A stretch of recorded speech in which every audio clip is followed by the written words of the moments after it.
So, est-ce que sur YouTube, c'est bon? On attend de voir. Tu.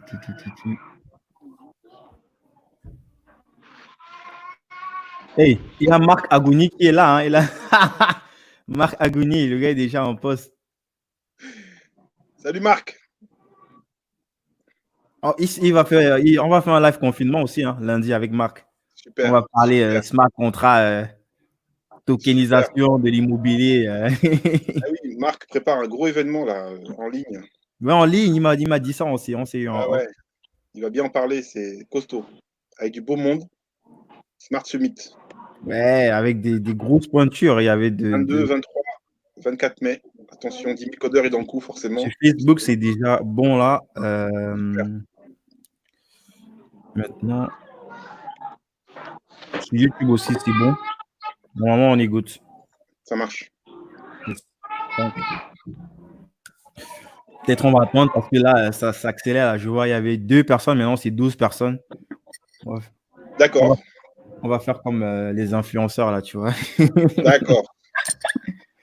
Salut Olivier. Olivier, il est là aussi. Salut. Très content. Olivier, salut Olivier. Je suis content d'être là avec toi. Guy, merci. 1 an après, hein. C'est fou, hein.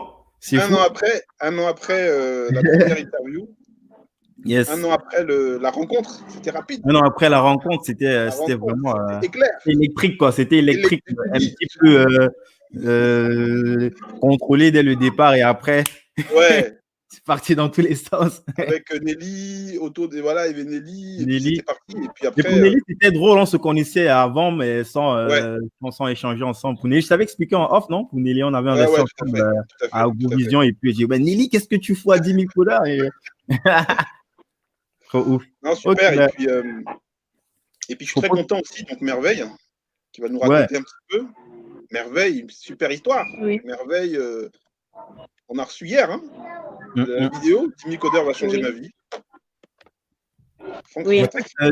Dis-moi, est-ce que tu as préparé un petit doc là avec les liens? Comme ça, à chaque fois qu'on échange, on peut mettre directement dans les commentaires. Ouais, ok. Je veux dire, à chaque fois qu'on évoque un truc, par exemple, le lien de 10 000 codeurs va changer ma vie, le site de 10 000 codeurs, le podcast de 10 000 codeurs. Moi, j'ai quelques éléments là, mais par exemple, le lien, je ne l'ai pas. Ça permet de. Il y a Nabounou qui essaie de me joindre. Nabounou ce serait là, comme on n'a pas encore lancé officiellement, le temps que les gens se connectent. Ok, on peut attendre. Les gens, en attendant, je vois, il y a presque une vingtaine de personnes là. Pourquoi ça ne lag pas?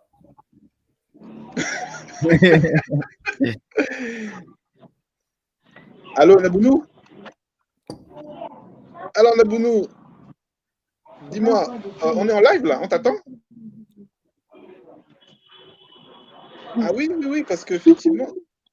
Ah, ah oui, on s'est pas compris. Ok, super. Non, oui, c'est là, on est en live là. On passe à la télé là. On passe à la télé, on passe sur Facebook, on passe sur YouTube. Ça est là. Ça est là. À tout de suite. Elle nous rejoint après, c'est ça? Elle nous rejoint là. Elle me dit qu'elle est déjà sur le lien. Yes. C'est good. Là, les gens comme ça, le temps que les gens ils arrivent progressivement. Donc, c'est vraiment ouf. Le temps, non, c'est incroyable. Tu vois, on a fait du chemin depuis, hein, Guy. Hein. Bien sûr. On part vraiment de pas grand. En parlant de pas grand. Du chemin. Et puis maintenant, il y a Merveille seulement. Merveille, elle est là. Merveille. Merveille, est-ce que j'ai vu que tu refais sur Facebook, tu as arrosé là? Je crois qu'il y a Nabounou là, mais j'arrive pas à rajouter. Parce que je voulais que les gens puissent s'intéresser à 10 000 codeurs et comme je connais aussi plusieurs étudiants comme moi, ils pourraient aussi tenter l'expérience. C'est pourquoi je l'ai partagé sur la page. Non, tu es une meneuse, hein? Tu es une leader. Je pense que Nabounou doit avoir des difficultés. J'ai ici device not connected. Je crois qu'elle doit activer probablement soit son micro, son truc, sa vidéo. Ah, c'est fait. C'est fait. Là, c'est bon. Elle est là. Nabounou est supposée être là. Mais je vois pas sa tête.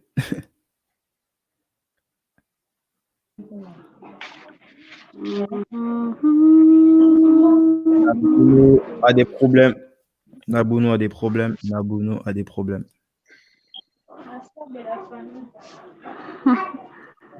Elle est en ligne. Nabuno, est-ce que tu nous entends? Allô? Ah, là, on la voit. Active ta caméra. Faut qu'elle active sa caméra. La caméra est pour qu'on puisse voir sa tête. Je crois qu'elle doit avoir des problèmes, soit de connexion, soit de device, je sais pas trop. Soit son appareil, soit. Parce que c'est très instable. À chaque fois qu'elle sort, il faut que je fasse qu'elle rentre après. Donc. D'accord. Est-ce que tu nous entends, Nabuno?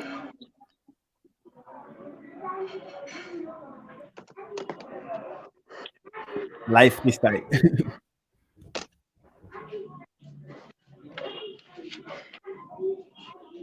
Je crois que Nabuno a des difficultés techniques. Ah.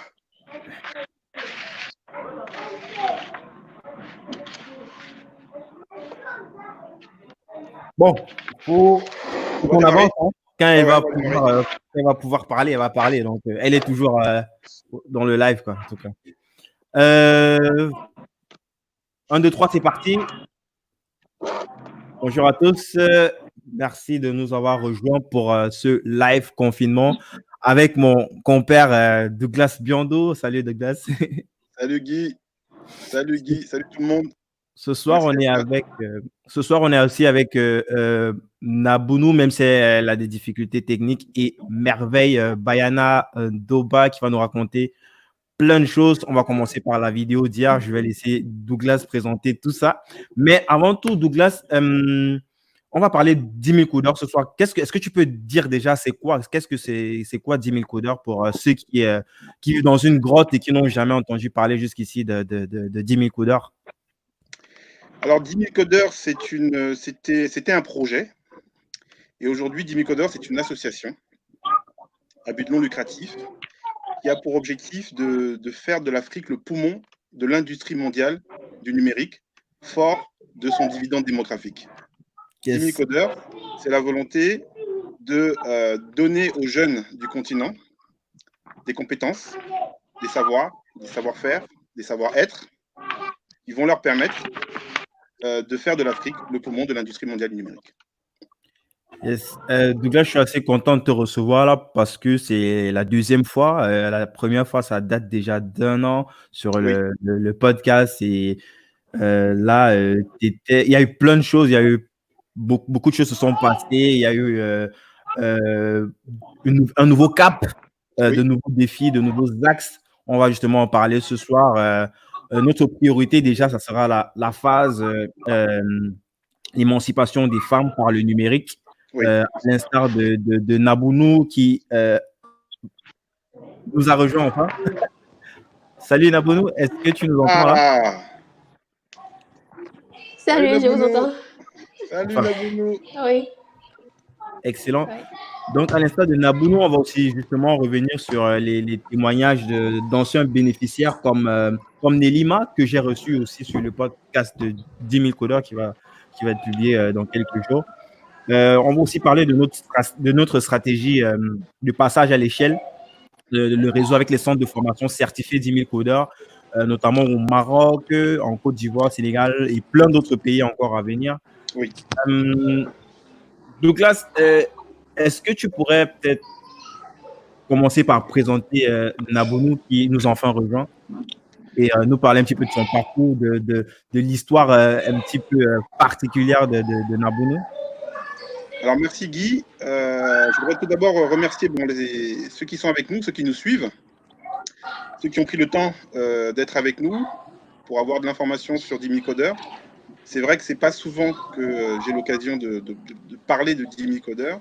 Et là, je suis d'autant plus content que ce qui est important pour moi, c'est à travers 2 symboles de la jeunesse, 2 symboles des jeunes femmes dans le numérique, avec Nabuno que nous avons accompagné, qui est un pur produit 10 000 codeurs, et puis Merveille, que nous ne connaissons à peine, mais qui veut, elle, être justement accompagnée. Donc, c'est 2 symboles très forts.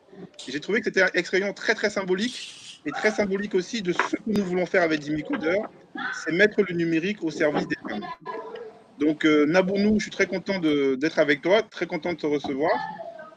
Nabounou symbolise aujourd'hui beaucoup de femmes qui sont dans l'ombre, des femmes qui n'ont pas eu l'opportunité ou qui sont dans des régions où aller à l'école pour une femme, c'est pas naturel.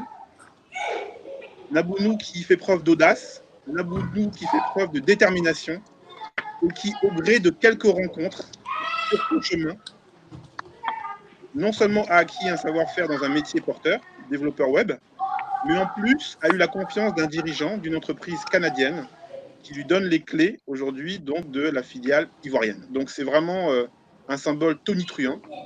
Et c'était important pour nous, dans la nouvelle phase de Dimicoder, qui est une phase de passage à l'échelle, de pouvoir inspirer les jeunes, parce que beaucoup de jeunes en Afrique ont beaucoup de questions à poser à Nabounou. Comment tu as fait, Nabounou? Quelle est ton histoire, Nabounou? Quel est ton parcours? Comment tu es devenu développeur? Quel est le rôle qu'a joué Dimicoder? Comment tu es devenu patronne? Parce que maintenant, tu es patronne. Parce qu'il y a beaucoup de jeunes filles qui veulent devenir aussi patronnes. Donc, beaucoup de personnes ont des questions à te poser, Nabounou, et je te remercie d'être là. Je te remercie de jouer le jeu, d'avoir un petit peu cette humilité et d'avoir cette envie chevillée au corps, aussi fort que moi, aussi fort que toutes les personnes de l'équipe Dimicoder, de pouvoir partager ton expérience. Merci à Merveille. Merveille qui est aussi avec nous depuis hier. Je connais Merveille depuis hier. Elle nous a juste envoyé. Bonsoir à tous. Bonsoir à tout le monde. Merveille, c'est assez particulier. Et aujourd'hui, elle est là. Parce que nous, aujourd'hui, on veut valoriser les talents, on veut valoriser les personnes qui sont en très très fort potentiel. Et quand j'ai vu la vidéo de 30 secondes, ouais, tu m'as dit en off.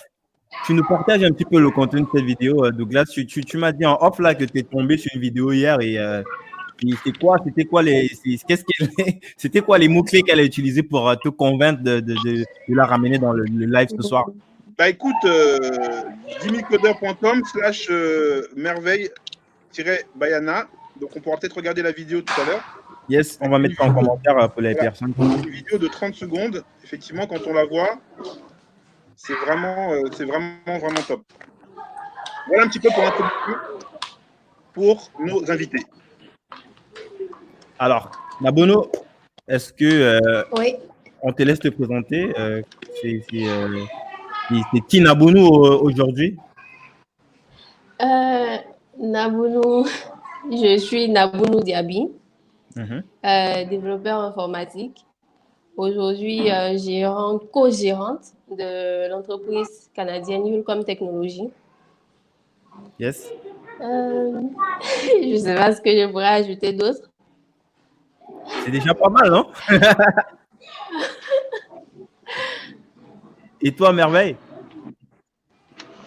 Bon, je me présente. Je suis étudiante à l'université de Kinshasa, ici en RDC. J'ai fait les études de mathématiques. Je suis en 3e année. Yes, excellent. Donc, merci beaucoup de nous avoir rejoints, Nabounou et Merveille, justement sur ce thème du numérique et des femmes. Je sais que c'est quelque chose c'est un point qui est très cher à toi, Douglas. Et tu avais justement quelque chose à développer sur ce point ce soir aux différentes personnes qui nous suivent, que ce soit des potentiels jeunes filles qui voudraient rejoindre 10 000 codeurs pour se former, ou des personnes qui sont touchées par ce que l'on fait et qui aimeraient contribuer soit par leur expertise ou par du sponsoring, why not, comme ça peut l'être avec Ecobank qui nous suit en Guinée. Je te laisse donc la parole, Douglas, pour justement développer ce point du numérique et des femmes, de l'employabilité des femmes via le numérique en 2020. Tout à fait. Donc, merci encore, Guy. C'est assez simple aujourd'hui. Tu sais, Guy, que les femmes sont en première ligne sur beaucoup de sujets en termes de victimes. Les femmes sont en première ligne. Les femmes sont victimes souvent d'un problème au niveau des salaires. Les femmes touchent souvent à compétences égales moins que les hommes. Les femmes, on est en plein Covid, les femmes sont en première ligne parce que pour beaucoup, elles doivent cumuler la dimension professionnelle et la dimension familiale. Les femmes sont en première ligne aussi lorsqu'il s'agit justement d'employabilité. Donc aujourd'hui, chez les jeunes en particulier, l'employabilité, le problème du chômage touche plus les femmes. Mais moi, il se trouve que j'ai rencontré dans ma vie des femmes merveilleuses qui ont changé ma vie. Ma mère a changé ma vie. Ma femme est en train de changer ma vie. Elle est là en commentaire, hein, j'ai vu. Ma femme est en train de changer ma vie et des femmes sont en train de changer la trajectoire de Jimmy Coder. Donc, il me paraît important de pouvoir redonner en fait à la femme l'autonomie qu'elle mérite, lui redonner la place qu'elle mérite dans le monde du numérique. On sait la place qu'elle occupe dans nos sociétés africaines, mais dans le monde du numérique, puisque c'est un monde qui intéresse effectivement Jimmy Coder, il nous a paru important de décider que parmi toutes les priorités que nous allons avoir, la femme serait au centre de nos priorités. Les femmes doivent pouvoir bénéficier d'un savoir-faire qui leur permette de devenir autonomes. La trajectoire de Nabounou est une trajectoire exemplaire, mais je veux 10 000 Nabounou. Je veux 10 000 Nabounou et je veux bientôt 10 000 Nabounou par pays dans le continent. Et donc, toute l'infrastructure que nous sommes en train de préparer avec Jimmy Coder, nous allons la mettre d'abord au service des femmes. Et l'événement que nous vivons avec toi, cher Guy, est important puisque c'est le point de départ d'une nouvelle relation avec la jeunesse africaine en général et une nouvelle relation avec les femmes en particulier.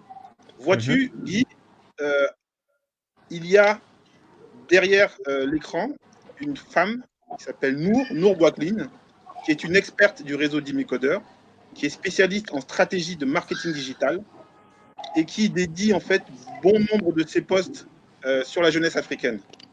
Et Nabounou va aujourd'hui, Nour va aujourd'hui être parmi ces femmes qui vont régulièrement, une fois par trimestre au minimum, peut-être une fois par mois, être comme toi et donner la parole aux femmes qui sont dans Jimmy Coder.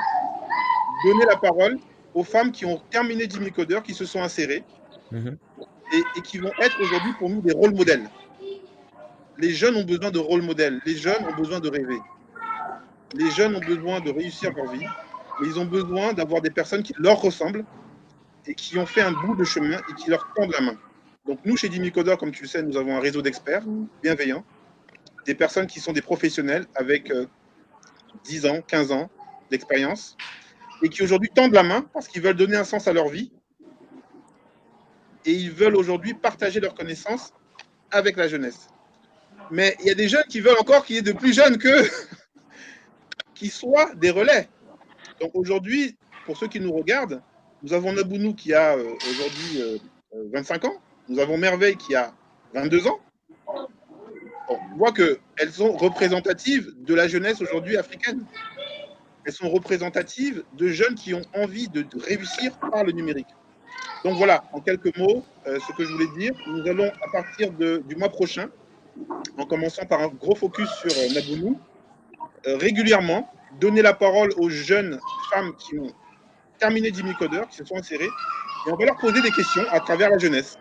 Bon, Nabounou, il ne faudra pas avoir peur des questions qui fâchent, hein, parce qu'on va parler des questions sérieuses. Parce que les jeunes qui vont nous écouter attendent des réponses concrètes. Donc, quand on va te demander combien d'argent tu gagnes là-bas, là où tu es, là, comme tu es patronne, là, il faudra donner les fourchettes. D'accord ? Il faudra donner les fourchettes.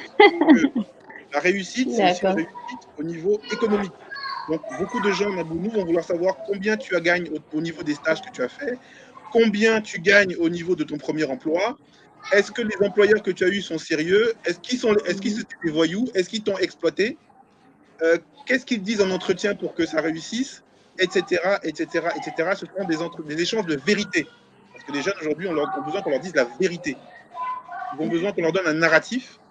Il faut qu'on leur dise la réalité. Donc, on va en profiter maintenant à travers les rendez-vous réguliers pour leur parler des métiers du numérique.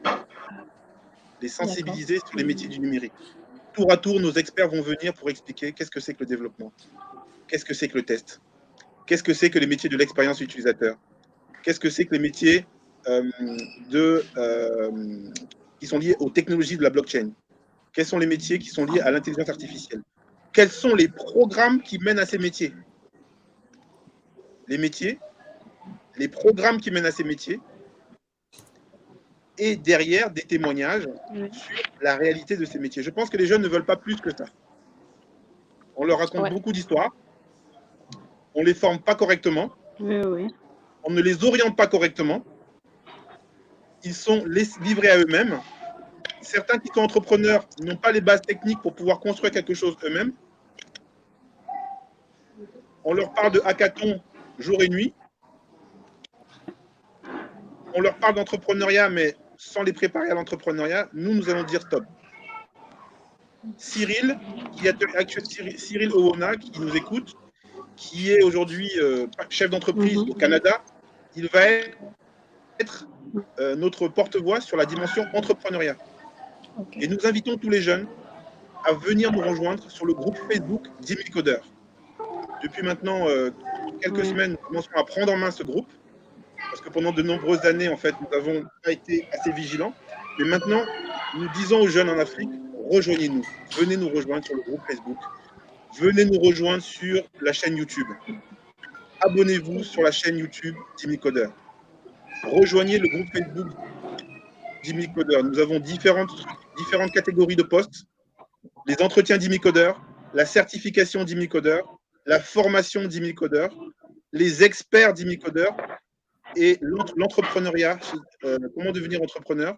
Nous allons avoir régulièrement des anciens qui vont venir témoigner, qui sont accessibles comme Nabounou. Nabounou est modératrice. Hein. Elle est modératrice de Facebook. Donc, vous allez la voir aujourd'hui. Si vous ne la voyez pas, il faut revenir dans le groupe Facebook. Elle est accessible, elle va répondre. Voilà en quelques mots ce que je pouvais dire en termes d'introduction.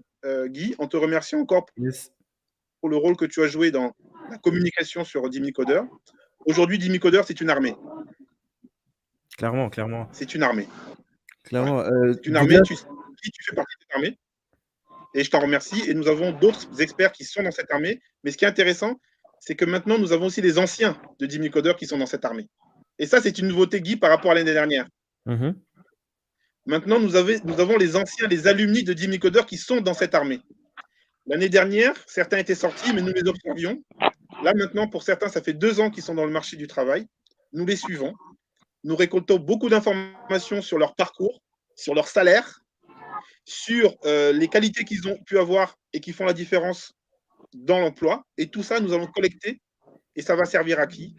Ça va servir aux institutions internationales à qui nous allons remonter de l'information terrain. Ça va servir aux entreprises qui cherchent à savoir quels sont les profils qu'on forme. Ça va servir aux experts bienveillants du réseau 10 000 codeurs pour savoir à quel moment il faut intervenir et qu'est-ce qu'il faut donner comme conseil. Par exemple, certains aujourd'hui veulent devenir freelance. Voilà. Ils étaient salariés pendant 2 ans. Maintenant, on était salariés, on touche quelque chose, mais bon, là, vraiment, là, on veut devenir à notre compte, on veut devenir freelance. Comment ça se passe?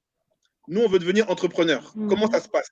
Donc voilà, tout au long de la vie, on va accompagner et on est très content que désormais, on puisse compter sur eux maintenant pour transmettre, entre guillemets, la bonne parole.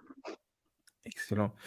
Donc là, je voulais que tu me dises un petit peu pour ces jeunes filles qui voudraient se faire former par 10 000 codeurs. Aujourd'hui, c'est quoi le meilleur procédé pour pouvoir bénéficier de la formation 10 000 codeurs? Alors, c'est vrai que c'est une question qui revient souvent et je m'en excuse auprès de ceux à qui nous n'avons pas pu répondre. Tu sais, aujourd'hui, Guy, chaque jour, nous avons des dizaines de jeunes qui nous écrivent et qui nous disent « Je veux devenir comme Nabounou Diaby. Je veux devenir comme Mokhtar Tizé au Cameroun. Je veux devenir comme Kanel Seka. Je veux devenir comme Modou Ndiaye au Sénégal. » Donc, c'est pas facile pour nous. Mais aujourd'hui, à partir du site internet, les choses deviennent plus claires. On communique un peu plus maintenant parce qu'on a un peu plus de recul.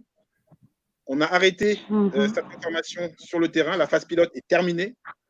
On récupère un certain nombre de données. Et maintenant, je voudrais vous dire ceci. Nous considérons chez 10 000 codeurs qu'il y a 3 catégories de jeunes.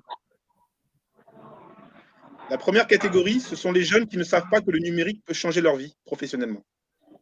À cela, nous voulons faire de la sensibilisation. Nous voulons leur montrer qu'ils sont consommateurs de numérique avec leur smartphone, mais ils peuvent aussi être acteurs du numérique. Donc, il faut sensibiliser. il faut aller dans les écoles, il faut aller dans les lycées, il faut aller dans les collèges, il faut aller dans les universités pour dire le numérique peut vous faire gagner votre vie.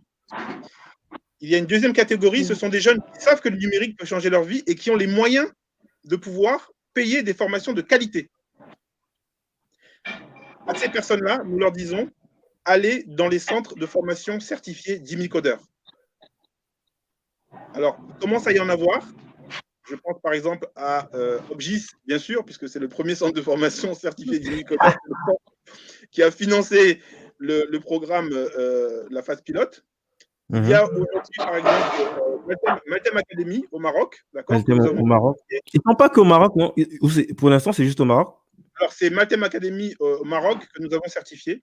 Nous certifions pour des métiers de développeur front-end, d'accord, le métier au niveau de l'agilité, d'accord, et au niveau de l'UX. Donc, nous avons fait. Donc, voilà le message que nous donnons aux jeunes qui vont vouloir vraiment financer une formation de qualité. Nous sommes en train de développer maintenant un réseau, puisque nous commençons à sortir de notre tanière, et nous nous adressons maintenant aux centres de formation du continent pour leur dire, vous pouvez bénéficier de l'expérience de Jimmy Coder, et vous pouvez devenir certifié Jimmy Coder, validation des programmes, validation des formateurs, et certification, suivi des entretiens avec des professionnels. Donc ça, c'est la deuxième catégorie. Si vous avez les moyens, parce que la qualité aujourd'hui a un prix, la qualité a un prix. Et aujourd'hui, pour ceux qui ont les moyens de se payer une formation de qualité avec Jimmy Coder, nous allons vous router vers les centres de formation Jimmy Coder. Troisième catégorie, et c'est la catégorie la plus importante, comme tu le sais, Guy, c'est la catégorie dans laquelle se trouvait Nabounou. C'est aussi la catégorie dans laquelle se trouve Merveille. C'est cette masse de jeunes qui savent que le numérique peut changer leur vie, mais qui n'ont pas les moyens de financer une formation de qualité. Ces jeunes-là, nous leur disons ceci. Donnez-nous envie de vous accompagner. Donnez-nous envie de mettre autour de vous des experts bienveillants. Donnez-nous envie de trouver des financements pour vous. Faites une vidéo de 30 secondes et envoyez-nous cette vidéo en nous disant qui vous êtes, comment vous nous avez rencontrés et qu'est-ce que vous souhaitez faire avec nous, en quoi vous pensez que nous pouvons changer votre vie. Si vous nous envoyez une vidéo comme celle-ci de 30 secondes, nous allons l'analyser. Si elle n'est pas convaincante, parce que nous nous projetons à la place de futurs recruteurs, si elle n'est pas convaincante, nous allons vous dire la vidéo n'est pas convaincante. Il ne faut pas regarder au plafond. Il faut être plus convaincant. Et nous allons vous dire de retravailler. Et si jamais nous sommes convaincus, parce que nous avons aussi l'expérience, nous allons faire comme nous faisons avec Merveille, nous allons vous mettre en lumière au niveau de personnes ou de structures qui vont vouloir financer. Aujourd'hui, Merveille est tête de gondole. Elle est en tête de gondole. Aujourd'hui, tout le monde peut voir la vidéo de Merveille, et aussi bien des particuliers que des professionnels, que des ONG, que des bailleurs de fonds, que des institutions internationales vont pouvoir dire « Moi, je vais sortir 2 000 €, 3 000 € pour donner à Merveille la formation de qualité en Big Data qui va lui permettre d'avoir des compétences et de gagner sa vie. » Aujourd'hui, des millions d'entreprises cherchent des compétences en Big Data. Aujourd'hui, des personnes qui voient que Merveille, avec sa vidéo de 30 secondes, a une intelligence émotionnelle, une intelligence sociale, qu'elle a de l'audace, qu'elle a du cran, et que le seul risque, c'est un risque technologique, bah nous, Jimmy Coder, on gomme ce risque technologique puisque nous avons des experts en Big Data qui vont, 1, expliquer quels sont les différents métiers de la Big Data, 2, expliquer quels sont les programmes qui permettent pour ces métiers d'avoir les compétences que toutes les entreprises du monde recherchent. Nous effaçons le risque technologique et donc Merveille se retrouve à avoir des compétences et être prête. Voilà un petit peu ce que nous faisons et voilà ce que nous disons à ces jeunes. Donc, nous demandons aux jeunes aujourd'hui, dans quelle catégorie vous trouvez-vous? Dans quelle catégorie vous trouvez-vous? Vous êtes dans la première catégorie? Vous êtes dans la deuxième catégorie? Ou est-ce que vous êtes dans la troisième catégorie? Quelle que soit la catégorie, l'avenir de ces jeunes nous intéresse. Et nous allons mettre l'infrastructure petit à petit pour que près d'eux, en physique, loin d'eux, pourquoi pas à distance, ou un mélange des deux, du physique et du distant, ils puissent atteindre les compétences recherchés par les entreprises. Yes. Donc, on va mettre déjà le lien de 10 000 codeurs comme énoncé en commentaire. Et j'ai vu qu'il y avait Olivier Bronzini qui est avec nous. Olivier, est-ce que tu peux mettre le lien justement de Maltem en commentaire pour les personnes qui voudraient se rapprocher, ceux qui sont au Maroc, qui sont intéressés, ils vont se rapprocher de Maltem. Je crois que sur Maltem, il y a justement une section dédiée pour 10 000 codeurs. Donc, tu peux balancer le lien en commentaire. Olivier, grosse pointure, Olivier, coach agile, de grand talent, quelqu'un de très pédagogue, quelqu'un qui fait un super travail au Maroc. Et effectivement, nous avons certifié Maltem au Maroc et nous avons constaté le professionnalisme, la pédagogie et l'expertise technique des consultants Maltem sur ces sujets-là. D'ailleurs, il y a une interview avec Olivier Bronzini sur le podcast 10 000 codeurs. N'hésitez pas à l'écouter. Ça, on rentre dans le détail. On explique ce que c'est que l'agilité et tout ce que on pourrait atteindre grâce à cette compétence qui commence de plus en plus à être mainstream, même si les gens ne sont pas encore forcément experts dessus. Donc, n'hésitez pas à aller checker ça.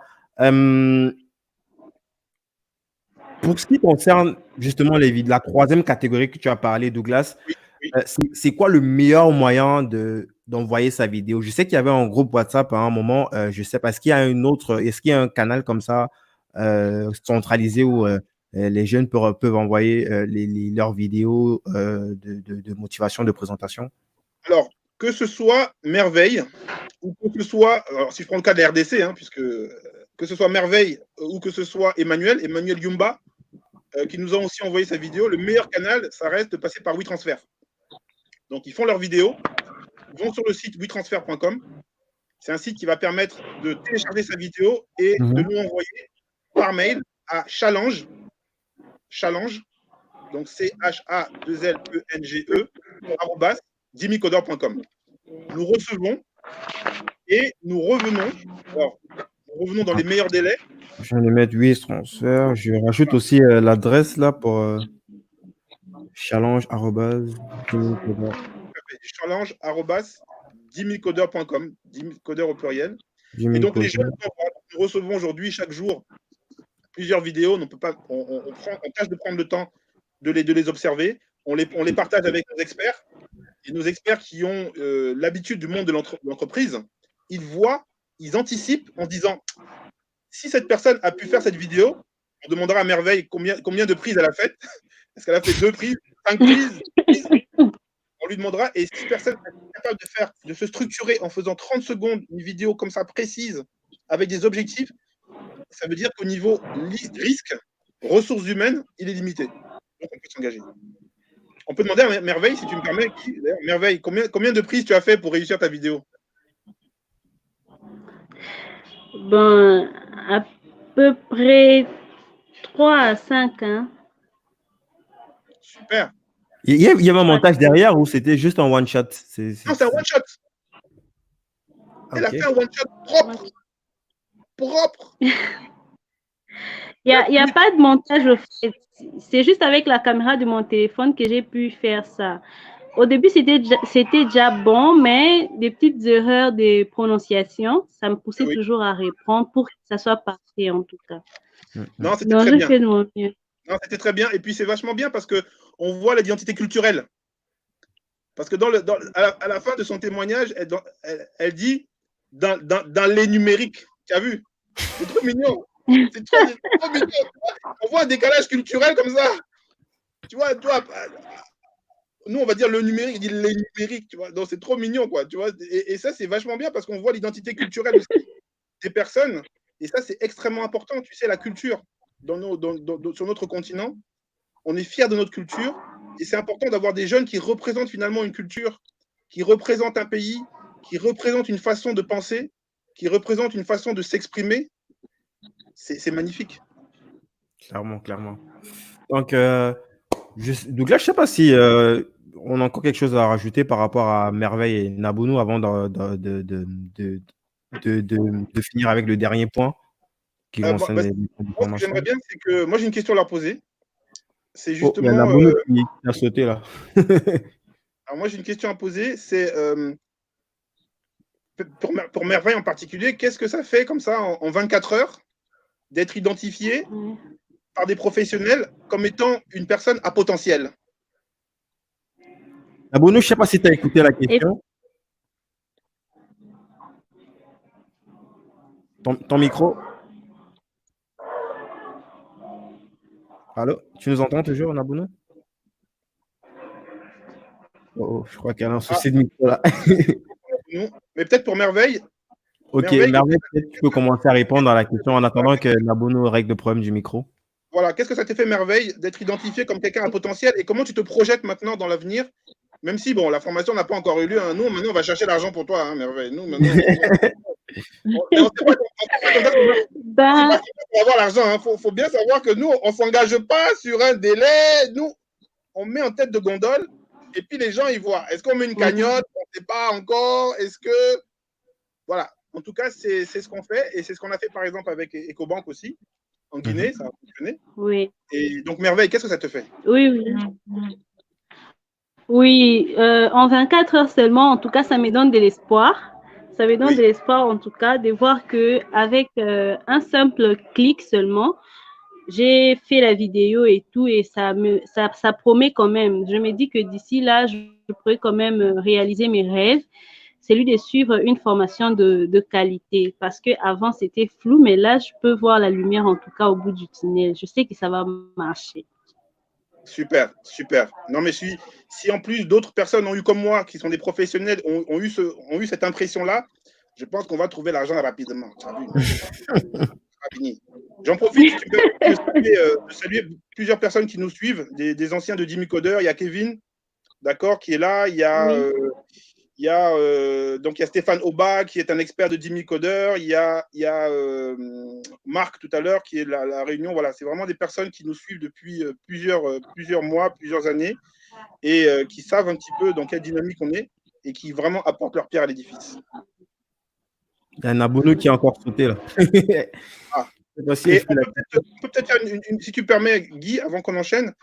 Merveille, est-ce qu'autour de toi, tu as d'autres personnes qui ont ton potentiel? Est-ce qu'il y a dans ta classe, est-ce que tu as des amis IES qui ont aussi la filière mathématique, qui ont aussi envie de faire du big data? Et je voudrais que tu me donnes aussi un retour sur justement l'enseignement que tu as reçu et quelles sont tes perspectives par rapport à ça. Oui, dans mon auditoire notamment, il y a aussi des collègues aussi qui sont intéressés par les big data. Et je crois que cette envie nous est venue du cours de statistique parce que ça va bien avec les données, le cours de statistique, oui. Et puis, je compte vraiment sensibiliser plus de mon côté les jeunes filles de mon auditoire. Vous savez, moi, je fais les mathématiques et dans mon auditoire, il y a plus d'hommes que des femmes.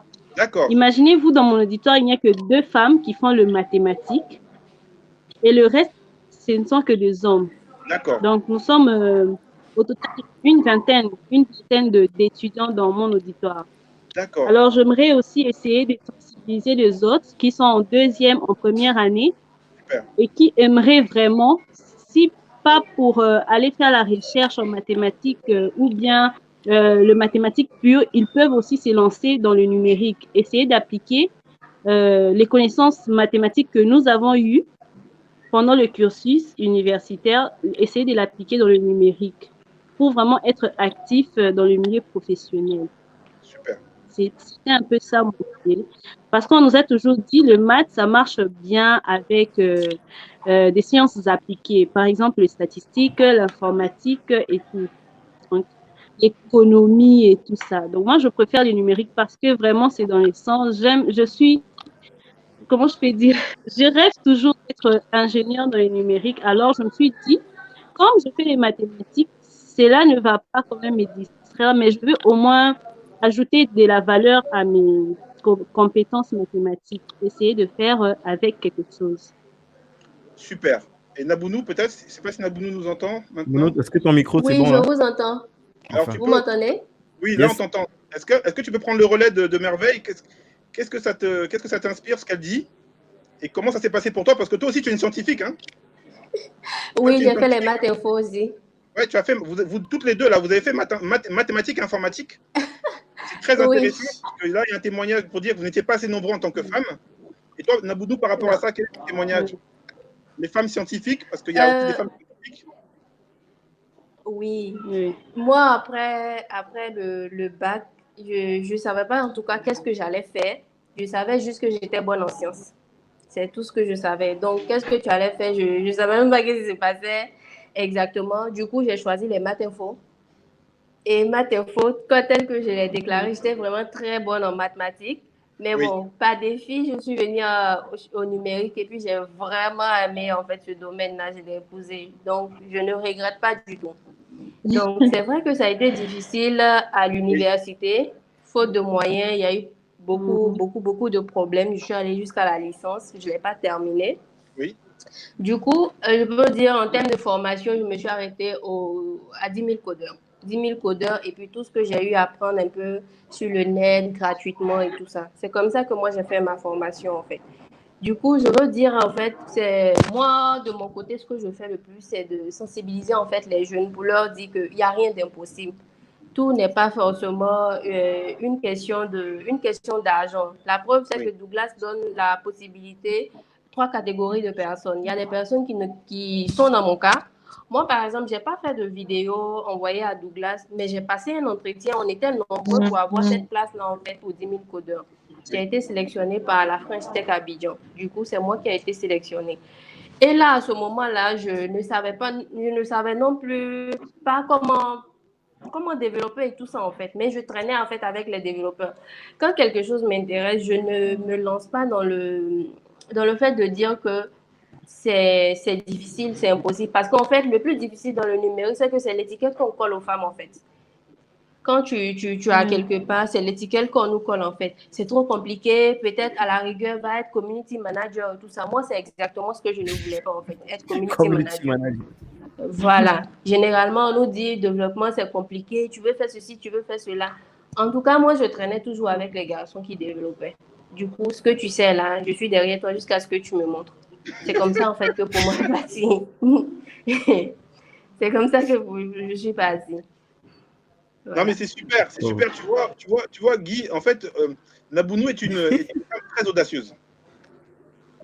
Elle est très audacieuse, elle a un tempérament assez fort. Toi, tu la vois comme ça, elle sourit, mais tu vois, quand tu... Ouais, mais on a fait une interview ensemble. En plus, voilà, voilà. Vivement parce que c'était ouf cette interview. C'était incroyable. Moi, j'ai été scotché. En tout cas, je m'attendais pas. Je m'attendais plus ou moins, mais pas à ce niveau de force là. Je sais qu'il y a une anecdote que tu as racontée, mais par rapport à ta mère quand tu as commencé à suivre les cours. Oui. Tu n'étais même pas au courant. Pourtant, parce que c'est pas commun. Tu vois, il y a des zones où c'est pas les gens ne comprennent pas ça ici parce qu'ils sont pas habitués. Ils n'ont pas le contexte en fait de la zone. C'est pas quelqu'un une femme qui a du bac et qui veut que c'est pas là-bas, c'est pas logique, ça n'a pas de sens quoi. Ouais. Les gens ils s'attendent pas à ça. Et moi je trouve que vachement elle a beaucoup d'audace, elle a beaucoup de détermination. Et en fait je pense que ça fait partie des qualités qu'il faut qu'on insuffle un petit peu à la jeunesse et aux jeunes femmes en particulier. En fait, le truc, c'est que je n'aime pas, en fait, quand on me dit, quand tu me démontes, en fait, quand j'ai quelque chose, en fait. Parce que déjà, la preuve, quand j'ai fait la première entretien avec Douglas a dit, bon, t'as pas le niveau, il faut attendre. Pour moi, en fait, c'était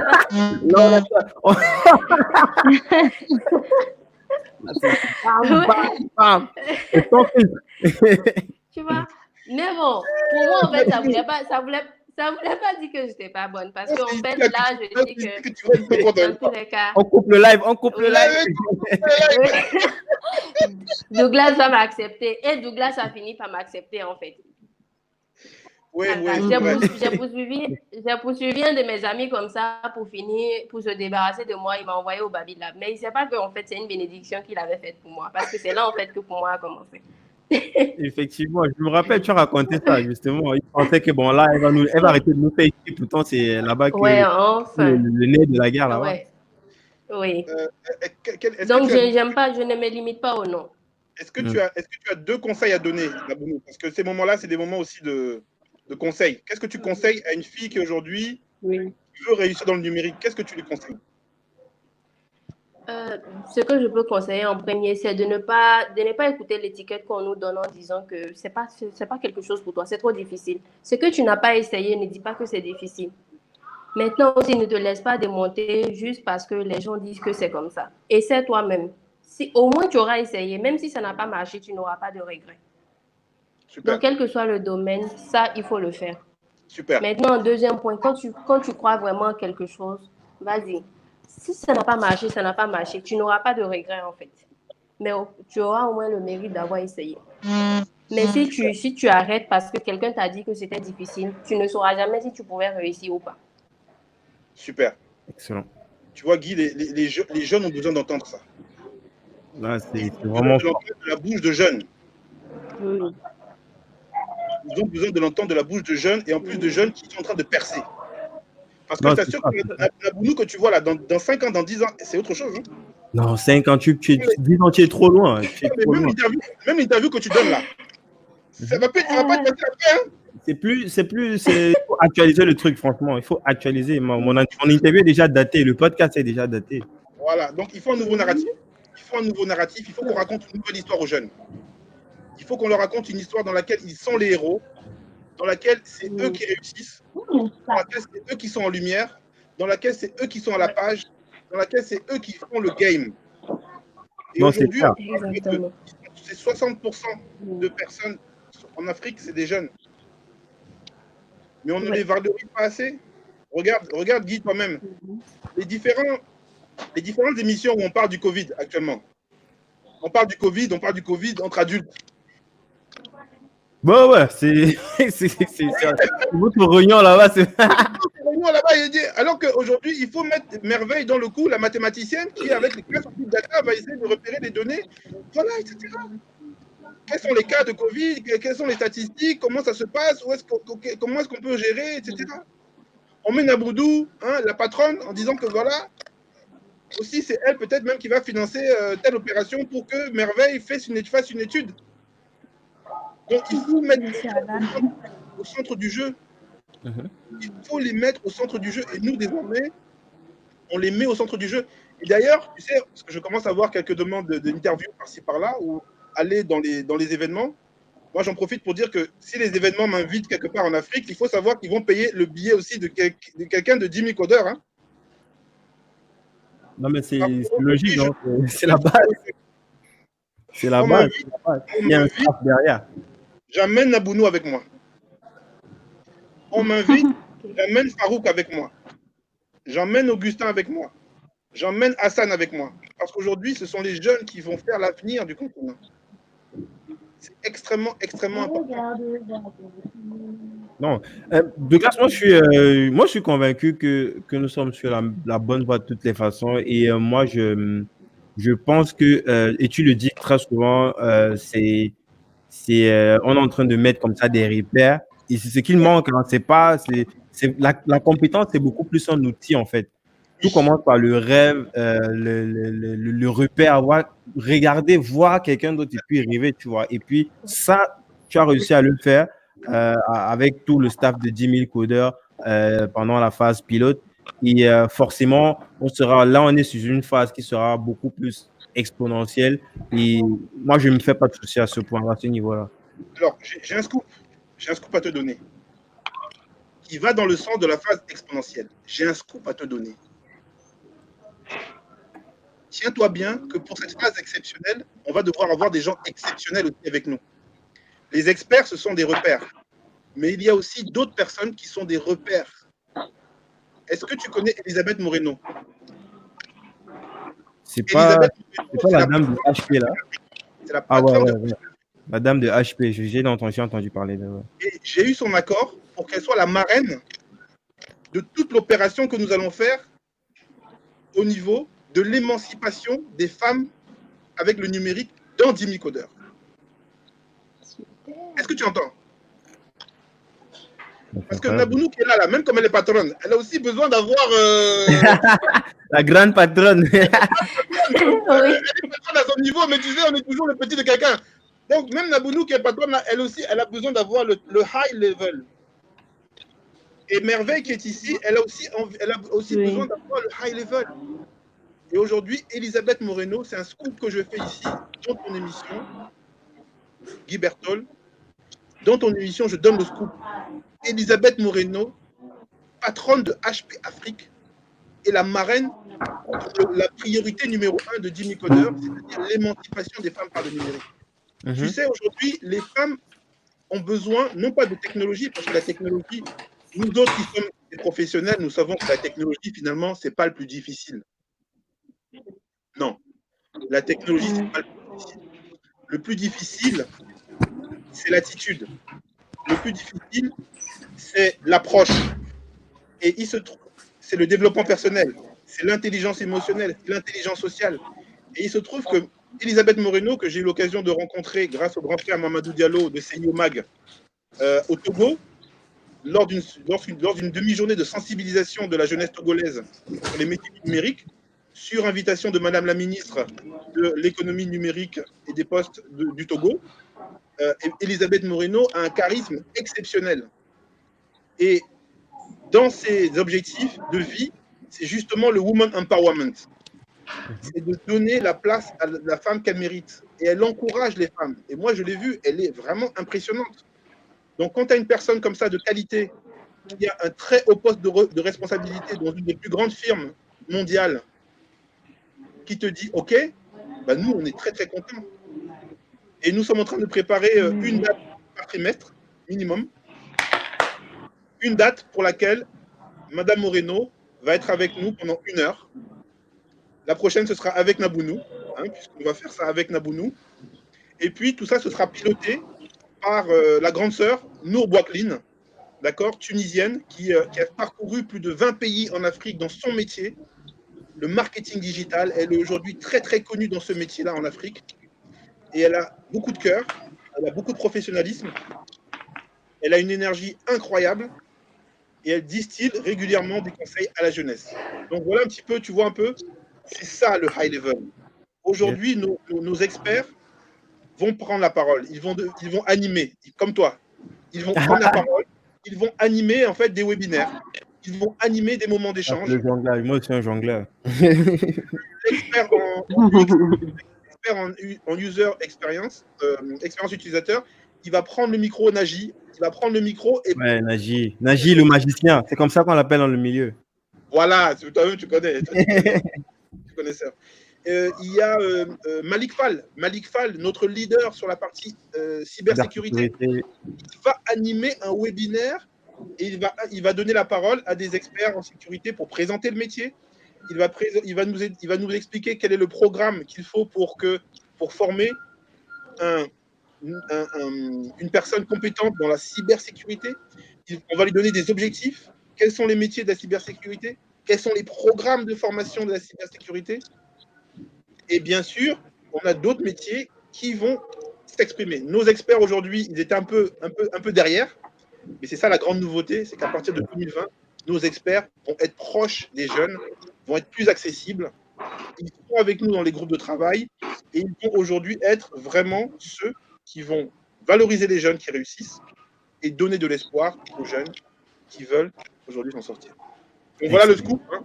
Elisabeth Moreno. On l'a eu en live.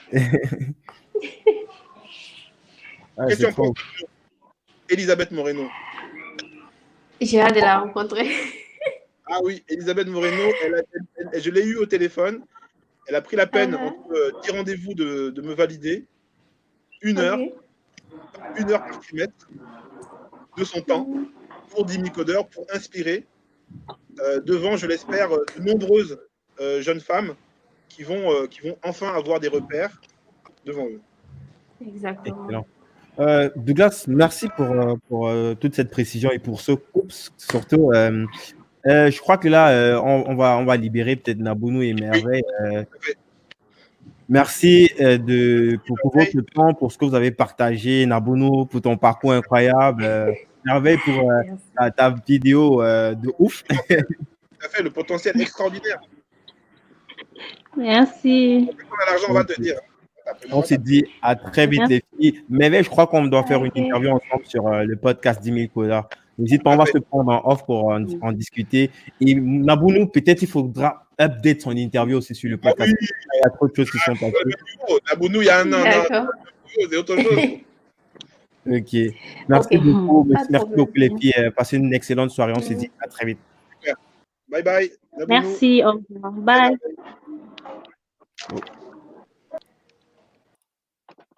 Yo.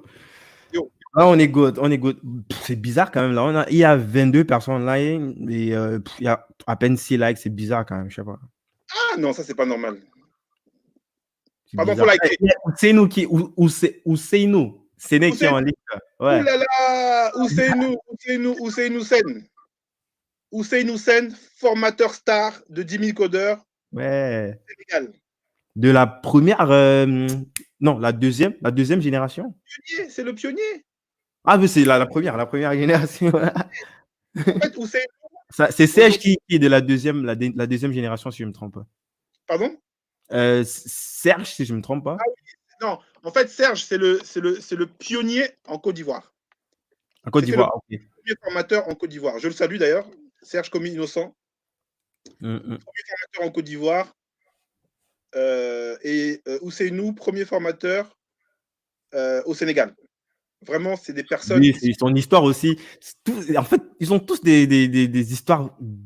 C'est impressionnant, quoi. Tu vois, le mec, il a touché son premier ordinateur. Il m'a dit que c'était peut-être sa première année d'université. Il n'avait jamais touché.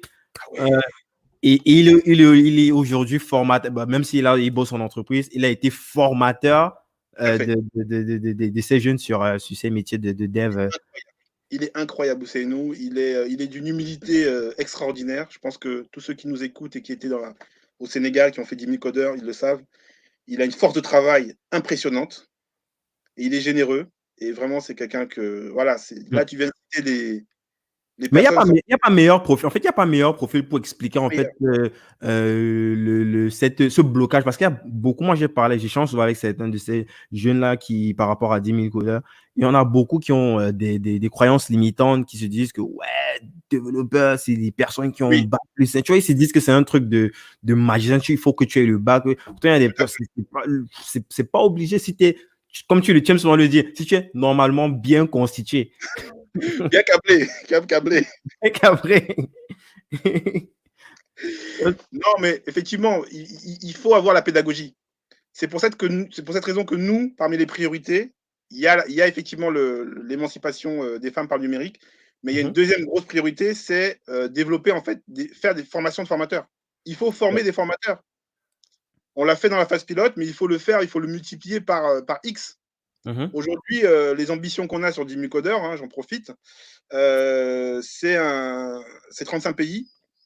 35 pays, 500 formateurs. Yes. Aujourd'hui, on va appuyer sur le bouton. Aujourd'hui, il faut que tout jeune qui veut se former dans les métiers du numérique avec 10 000 codeurs, il puisse avoir pas loin de lui un grand frère, une grande sœur qui a une compétence et qui sait surtout transmettre cette compétence. C'est un gros souci.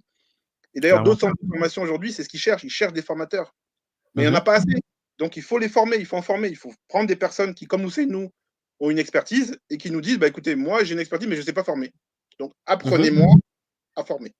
Donc, ce sont des trucs qu'on peut rapidement, en quelques semaines, tu es au taquet. Il me l'a dit que tu étais venu là, puis tu devais reprendre c'était 1 ou 2 semaines après, tu avais ton avion en retour. Tu as dit, hey, Demet, je t'ai donné tout ce que tu avais besoin, Demet, toi. Et tu pars, tu me laisses.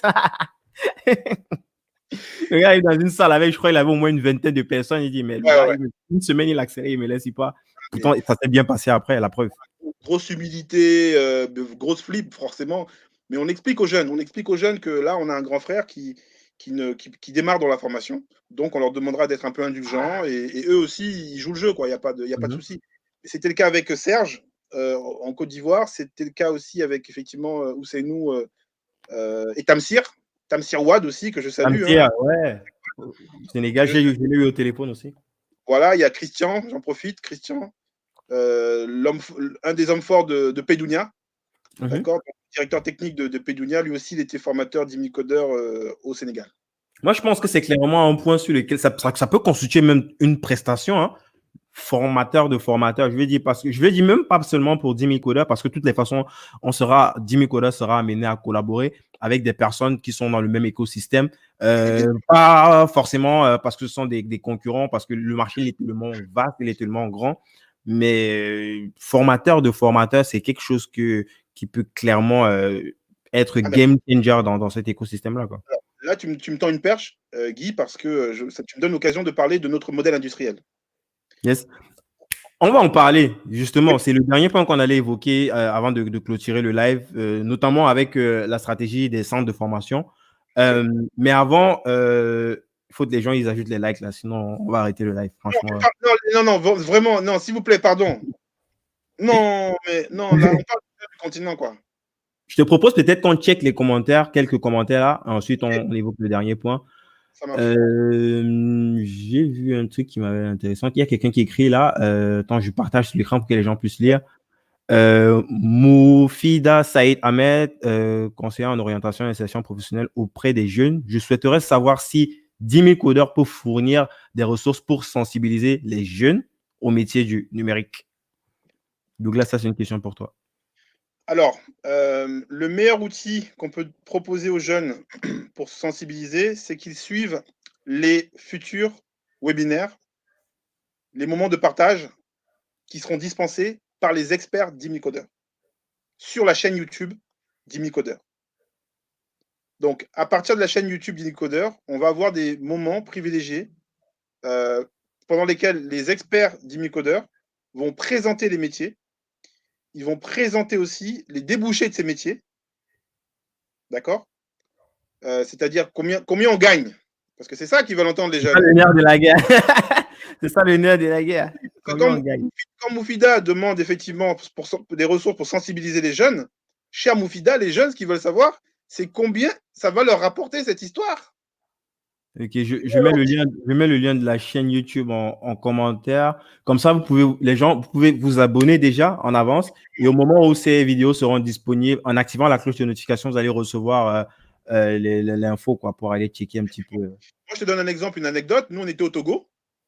On était au Togo devant, avec d'ailleurs Elisabeth Moreno. On était au Togo et la première question que j'ai posée aux Togolais, c'est « Vous voulez gagner combien ?» Tu vois, non? La question, elle est compliquée. Hein? Vous voulez gagner combien? Je leur ai demandé qu'est-ce qu'il faut au Togo si on est célibataire pour vivre décemment? Et qu'est-ce qu'il faut au Togo si on est, en couple avec un enfant ou deux pour vivre décemment? Donc forcément, c'est toujours marrant parce qu'il y a le gars qui te dit, bon, tu vois, qui est modeste, tu vois, qui coule, quoi. Tu vois, même un studio, ça lui va. Donc il va te dire que, bon, avec 150 000, donc dès que le gars ils ont dit, oh, dans la salle, ils ont dit, oh, voilà. Donc les gens commencent à te sortir des 300 000, des 400, 500 000, 800 000. Et puis voilà, tu engages la discussion. Et tu leur dis, voilà ce qu'il faut, voilà le prix à payer maintenant pour avoir les moyens de vos ambitions. Complètement. Il va falloir avoir une attitude professionnelle, il va falloir toujours se remettre en question, etc. etc. Donc, on s'installe dans une discussion, finalement, où, quand même, on parle d'argent, quoi. Clairement, clairement. Les fameuses ressources pour sensibiliser, ce n'est pas des ressources où ils vont s'auto-former, hein. Non, c'est des ressources, du concret, avec des professionnels qui leur disent, écoute, voilà, si tu es développeur junior dans tel pays, tu vas gagner tant. 2 ans après, tu peux prétendre tant. 5 ans après, tu peux prétendre tant. Et au bout de 10 ans, tu peux évoluer ta carrière en étant tel poste, etc. Parce que c'est ça qui est important. Yes. C'est pour ça que dans Dimicodeur, on communique souvent sur une pyramide. La pyramide Dimicodeur, ce n'est pas une pyramide pour dire qu'il y a le boss là-haut et puis en bas, il y a les autres. Non, c'est une pyramide pour commencer par un métier, ensuite changer métier, faire évoluer le métier, et on peut devenir salarié au départ, et après, on peut devenir freelance, et après, on peut devenir le boss, mais en ayant effectivement eu un parcours avec plusieurs métiers et donc plusieurs éléments de salaire. Et c'est ça qui est intéressant, c'est ça qu'ils veulent entendre les jeunes. Et on a les datas, hein, ce n'est pas quelque chose qu'on dit par hasard, on a les datas, ceux qui, depuis 2015, qui ont commencé. Tu as même dit, tu as un peu teasé ça, tu disais, il a dit, mais ton machin d'employé, là, ça fait déjà 2 ans. Moi, je vais être freelance maintenant. Et tu vois, moi, je te donne une info. En Côte d'Ivoire, par exemple, parce que c'est en Côte d'Ivoire qu'on a eu le plus de personnes formées, en Côte d'Ivoire, aujourd'hui, ceux qui ont fini en 2018, on les interroge en 2020, Mais les gars nous disent quoi? Bon, les gars nous disent, écoute Douglas, merci pour 10 000 codeurs. Bon, des fois, c'est moi qui vais les chercher. Hein, tu vois. Déjà ils ont leur petit facteur, ils m'ont oublié. Hein. Là, ils ont oublié. déjà, un. C'est moi qui revers les voir en disant, mais les gars, comment ça se passe? On aimerait bien avoir de la data. Ah oui, grand Douglas, oui, merci, non, vraiment, 10 000 codeurs, c'est vraiment très intéressant. Bon, maintenant, je leur dis, bon, vous gagnez combien? Bon, on a un petit 200 000, petit 300 000, 400 000. Voilà, ça tourne autour de 300 000, 400 000. 500 000 pour certains. Et puis maintenant, ils me disent aussi, bon, Douglas, tu sais, vraiment là, c'est bien, mais on voit qu'il y a des bonnes missions dehors. Hein. On voit que si on est à notre compte, là, on va bien s'en sortir. Hein. Comment est-ce que, grand frère, tu peux maintenant nous aider? Bon, la formation, maintenant, on a compris, mais maintenant, on voudrait évoluer comme freelance, on voudrait évoluer comme entrepreneur, on a un projet avec des copains, on veut monter quelque chose. Tu vois un peu? Donc, ça évolue. La même logique à chaque fois. Ah, non, oui, clairement. Évolue, donc. On prend une dernière question, là, ensuite on va évoquer le dernier point. Il y a quelqu'un qui dit puis-je avoir le contact 10 000 codeurs en Guinée-Conakry et en RCA?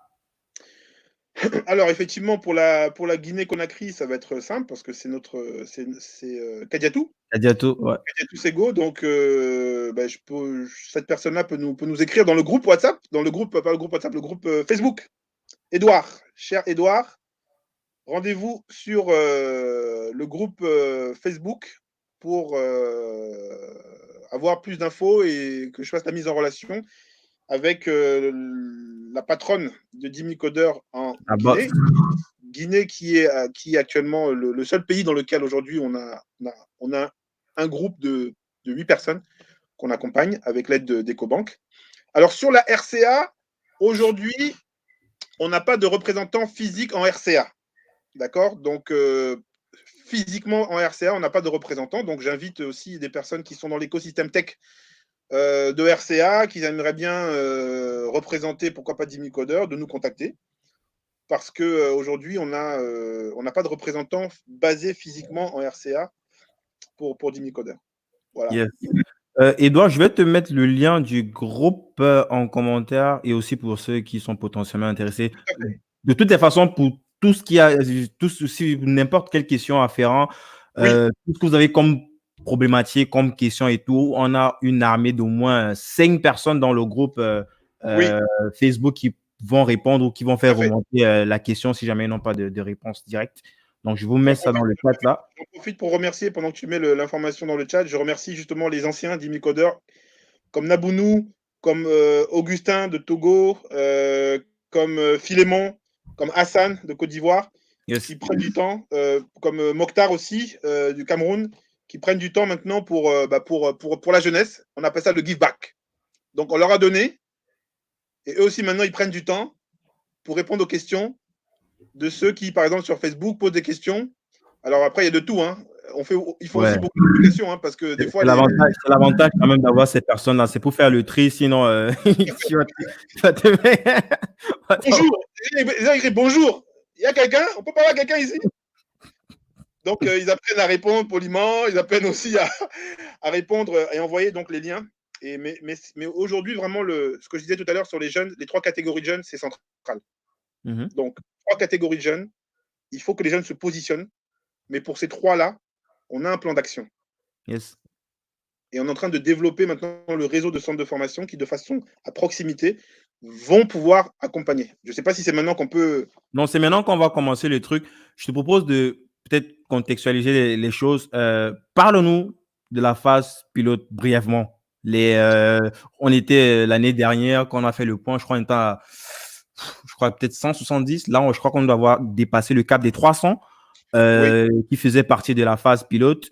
Peut-être un rapide bilan sur ce qu'on a obtenu comme résultat, les remarques qui ont été faites et la troisième partie, le déploiement, les conclusions qui ont été tirées, les conclusions qui sont sorties de ce bilan-là et ce vers quoi est-ce qu'on se déploie actuellement via, par exemple, les centres de formation.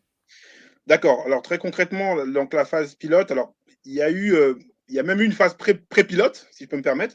Ça, c'est objet, j'imagine. Voilà, c'est-à-dire qu'avant que 10 000 codeurs ne s'appelle 10 000 codeurs, avant que l'association n'existe, L'association a été créée en 2018, il faut savoir. Avant c'était un projet financé par le centre de formation Obgis, d'accord, que je dirige depuis 15 ans. Donc aujourd'hui, c'est à partir de 2013, si on veut vraiment aller initialement, c'est en 2013 qu'on a commencé à donner des cours du soir à Brazzaville, d'accord, à 37 personnes. Et c'est après ça qu'on s'est dit, bon voilà, il va falloir maintenant donner un nom au projet. C'est comme ça que Jimmy Coder est arrivé. Et puis, il y a eu la phase pilote avec 255 personnes au Sénégal, Côte d'Ivoire, Cameroun, qu'on a accompagné. Sur les 255 personnes, il y en a 165 qui sont arrivés au bout, d'accord, de la formation. Et sur les 165, il y en a 125 qui, au bout de 6 à 9 mois, ont été insérés. Donc, stage, CDI, par l'entrepreneuriat. Voilà, donc ça, c'est un petit peu le périmètre. Le périmètre, c'est un seul métier, le métier de développeur. Yes. Ce qu'on appelle développeur full stack. Un programme de formation qui a été créé donc, par le centre de formation Obgis, qui correspond aux besoins des entreprises. Donc, toute entreprise qui regarde le programme, il dit, moi, ça, si vous savez faire ça, là, moi, je veux. Et puis, 3 types de financement. Le financement par Obgis, ma société. Le financement aussi par Redtic, la société de Redouane, le vice-président de Jimmy Coder. Vice-président de Jimmy Coder. Donc, qui est basé au Maroc. Redtic a financé. Et puis, une petite partie, 5%, financée par les jeunes eux-mêmes. Parce qu'on leur demandait de mettre un petit peu. Les résultats, donc, voilà, en termes d'insertion. Parce que les gens ils vont croire que c'est. Quand tu dis un petit peu, tu peux préciser, parce qu'on parle de formations qui vont jusqu'à 3 000, voire plus, $3 000, voire plus, si je ne me trompe pas. Et quand tu dis un petit peu, tu peux préciser. Ouais, parce clairement, que, une formation développeur. Il y a des gens, je sais que pour la génération qui a donné un petit peu, c'est de l'ordre de peut-être 50 000 francs. Je veux dire, il faut préciser, il y a les gens qui vont croire que là, que tu dis un petit peu, pourtant, ils ont pris plus de 75, ils ont payé plus de 75%. Il faut préciser. Alors, très précisément, aujourd'hui, former un développeur, ça coûte, en tout cas, nous, comme on le fait, ça coûte autour de 3 000 €. D'accord? Donc maintenant, on demandait aux jeunes de financer. Par exemple, au Cameroun, le niveau de vie n'est pas le même qu'au Sénégal. Tu vois. Donc, par exemple, au Cameroun, la durée de la formation c'était 18 mois. D'accord? Mais on demandait aux jeunes au Cameroun de sortir 20 000 francs CFA. 20 000 francs CFA par mois. Alors qu'au Sénégal, on demandait aux personnes de sortir 40 000 francs CFA par mois. Et pareil pour la Côte d'Ivoire. Au début, c'était même 50 000, mais Obgis a encore voulu un peu alléger. Parce que ce sont des sommes qui sont des sommes quand même importantes pour les personnes. Donc, voilà un petit peu. Et aujourd'hui, en fait, on a voulu les suivre. On a voulu les suivre, voir un petit peu ce qu'ils deviennent. Et c'est à partir de là, maintenant, qu'on tire certaines leçons. 75% d'insertion, 76%, ça veut dire qu'il y en a eu 24% qui ont eu des compétences, qui ont terminé le cursus, mais quand même qui n'ont pas eu l'emploi. Donc, on s'est posé la question et on s'est rendu compte qu'il n'y avait pas assez de développement personnel. Justement, toute cette intelligence émotionnelle, cette capacité de parler, de s'exprimer. Un clin d'œil à Brice. Brice Kamgan, ouais. Le spécialiste du parler en public. Parole en public. Le secret du standing ovation, ça, il connaît. Le champion Amérique du Nord du parler en public. Donc, les jeunes, ça s'apprend. Nous, on n'avait pas pris assez de temps. Donc, on a constaté qu'il y avait une lacune là-dessus. On a constaté qu'il y avait seulement 15% de femmes qu'on a accompagnées. Nous, maintenant, on en veut 50%. On a constaté, voilà, on a constaté aussi que gérer une école, c'est difficile, en fait. C'est un métier. Avoir une école, c'est un métier. On a sous-estimé ça. Il faut être rigoureux, il faut surveiller les élèves, ceux qui rentrent, ceux qui sortent. Il faut que quand ils doivent payer, il faut qu'ils payent. Donc tout ça, on s'est rendu compte que... La culture même, parce que c'est pas les étudiants de Côte d'Ivoire, c'est pas les étudiants du Sénégal, c'est pas la même culture. Donc, c'est pas évident. Donc du coup, on s'est dit, si on veut vraiment aller loin, il faut qu'on sache ce qu'on sait faire. Et ce qu'on sait faire, c'est pas la logistique, c'est pas l'intendance. Ce qu'on sait faire, c'est le matériel pédagogique, des cours et des TP béton. Ce qu'on sait faire, c'est des entretiens professionnels pour préparer dans le monde réel. Yes. Et ce qu'on sait faire, c'est transmettre la pédagogie. Donc, on s'est dit, à partir de maintenant, on va se concentrer là-dessus et on va permettre aux écoles qui veulent bénéficier de notre savoir-faire de pouvoir mettre à jour leur programme de formation pour celles qui veulent être sérieuses, hein, parce que tu sais, il y a de tout. Hein. Ouais. Comme partout dans le monde, il y a de tout. Il y a ceux qui s'improvisent, il y a ceux qui ont un bon marketing, mais le contenu est vide. Aujourd'hui, tu le sais, hein, il y a 8 millions chaque année de personnes qui sortent du système scolaire en étant au chômage. Nos éducations sortent des chômeurs. Il y a un 12 problème millions, forcément. voilà, 12 millions de personnes qui. Voilà, donc c'est vraiment 12 millions qui sortent et puis 3 à 4 millions d'emplois seulement disponibles. Donc, il y a un vrai problème de ce côté-là. Donc, on s'est dit, concentrons-nous sur ce qu'on sait faire. Il y a beaucoup d'écoles aujourd'hui qui ont des beaux locaux. Donc, au niveau environnement, c'est bon. Mais la qualité de la formation n'est pas au rendez-vous. Et surtout, j'insiste là-dessus, la formation n'est pas en adéquation avec les attentes de l'entreprise. C'est l'entreprise qui embauche aujourd'hui. Et cette entreprise, elle peut être locale comme elle peut être internationale. Et aujourd'hui, si le jeune a des compétences qui correspondent à l'international, il peut aujourd'hui rester, grâce à l'informatique, il peut rester en fait en Afrique et bosser pour des firmes internationales. Complètement. Donc, c'est ça qu'on veut apporter. Très concrètement, les écoles qui veulent ce savoir-faire-là, dans les différents métiers du numérique, elles vont travailler avec Jimmy Coder. Pourquoi? Parce que nous, chaque année, on va établir une liste de métiers porteurs, recherchés par les entreprises. Et pour chaque métier, on va identifier, grâce à nos experts, les programmes de formation qui mènent à ces métiers. Donc, les centres de formation du continent vont pouvoir venir nous voir en nous disant, écoutez, nous, on veut former sur tel métier, même si nous sommes une école de commerce, on veut créer un département informatique. Même si nous sommes une école en informatique, on veut améliorer et mettre à jour nos programmes parce qu'on veut la qualité et on veut pouvoir publier des chiffres. Et on veut pouvoir faire comme vous, Jimmy Coder, les interviewer au bout d'1 an, au bout de 2 ans, au bout de 3 ans pour qu'ils inspirent notre prochaine génération, nos prochaines cohortes. Ça, aujourd'hui, c'est possible à travers Jimmy Coder. Donc, nous allons devenir naturellement, c'est ce que je souhaite, un repère au niveau quels sont les programmes de formation qui mènent aux emplois du marché. Et quels sont les centres de formation qui mènent à ces emplois. Pourquoi? Parce qu'ils ont été certifiés par Jimmy Coder. Donc, c'est un positionnement qu'on a. On pense que c'est un positionnement qui peut permettre d'apporter de la qualité. On pense qu'il y a des centres de formation qui vont, et ça a commencé, qui viennent nous voir en nous disant, nous, on voudrait être référencé Jimmy Coder, on voudrait, comme Maltem Academy aujourd'hui, voilà, ils sont référencés. Donc, les jeunes qui sont au Maroc, on leur propose d'aller voir Maltem Academy, par exemple.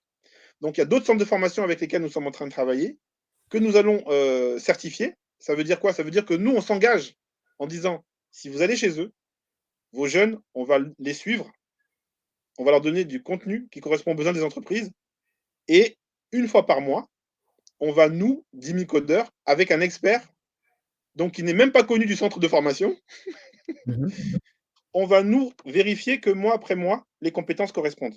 Et ça, par exemple, ça va rassurer les entreprises. Prenons le cas de Merveille. Merveille, ça fait 24 heures qu'elle a mis sa vidéo. Imaginons qu'on trouve une entreprise qui veut s'investir en RDC. Elle va chercher des ressources humaines en RDC. Mais ils ne connaissent pas RDC. Donc, qu'est-ce qu'elle va faire? Elle va venir nous voir et elle va mettre de l'argent sur Merveille. Clairement, parce qu'elle a le cachet, quoi. Elle a le cachet Jimmy Coder. C'est ça l'idée, c'est d'avoir un cachet qui va rassurer les entreprises, qui va rassurer les parents qui veulent financer, qui va rassurer les institutions internationales qui vont aussi peut-être financer des formations. Donc, toute structure qui va vouloir investir dans l'éducation, dans la formation, l'idée qu'en passant par Jimmy Coder, elle va avoir un gage de qualité. Voilà un petit peu le secret, entre guillemets, du passage et le pari qui est le nôtre pour le passage industriel, pour le passage de 300 à 10 000. Excellent. De 300 à 10 000 entre 2020 et 2025. Et pour après, à partir de 2025, avoir maintenant 10 000 par pays. Voilà un petit peu, donner des idées à ceux qui nous écoutent, la marge et comment on compte y arriver. Excellent, Douglas. Peut-être avant qu'on ne se sépare, j'aimerais qu'on évoque encore 2 ou 3 points, Oui.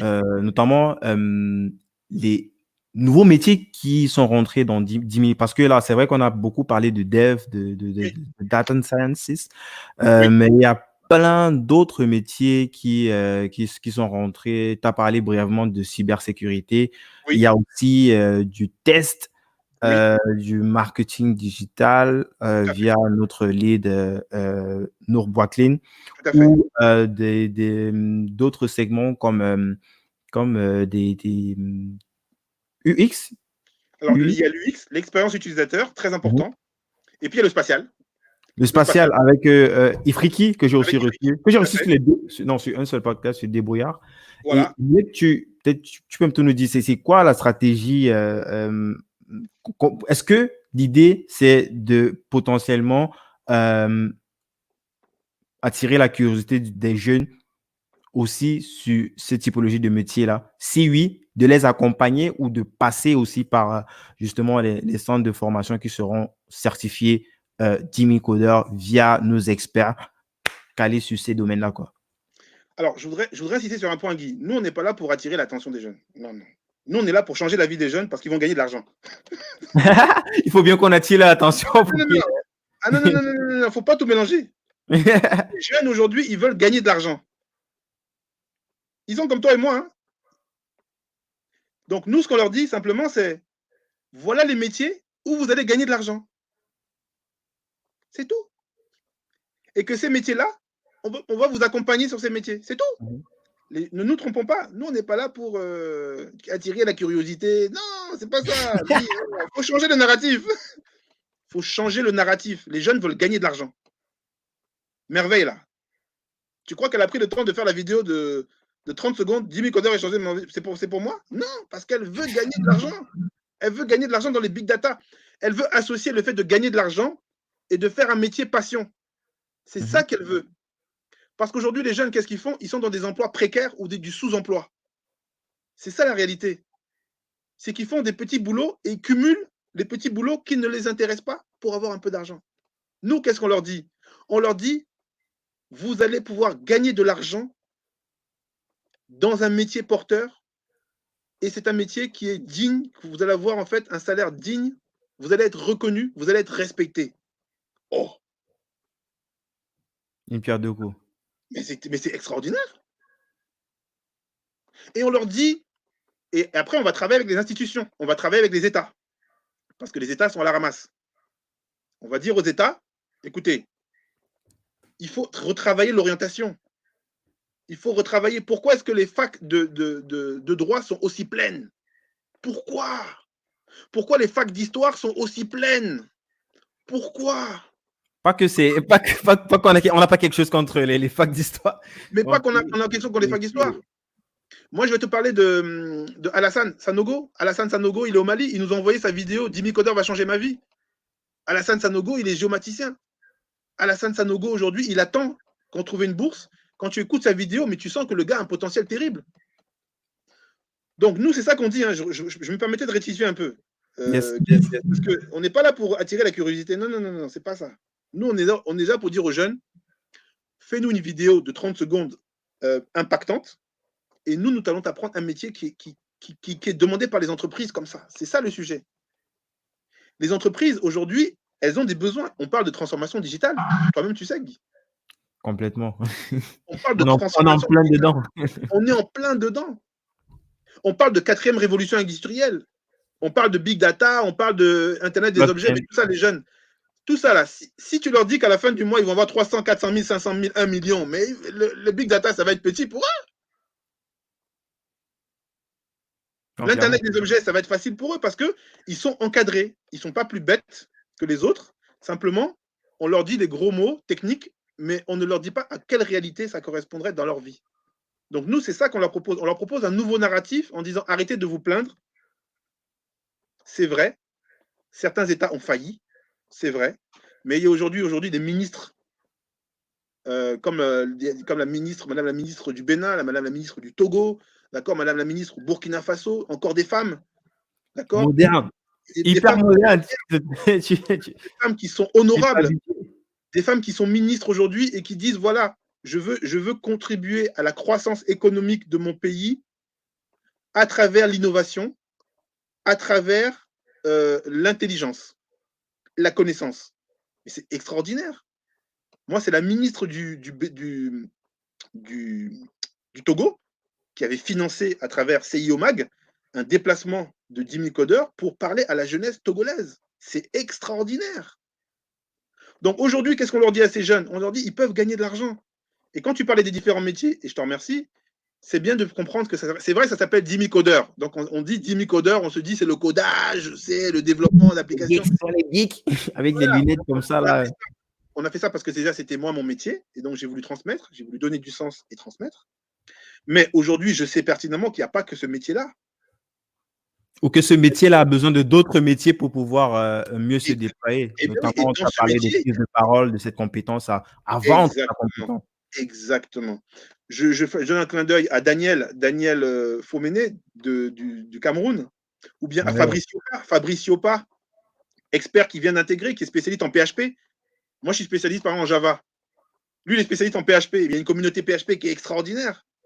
Et il y a des métiers comme des frameworks, comme Laravel, d'accord, qui marchent très fort.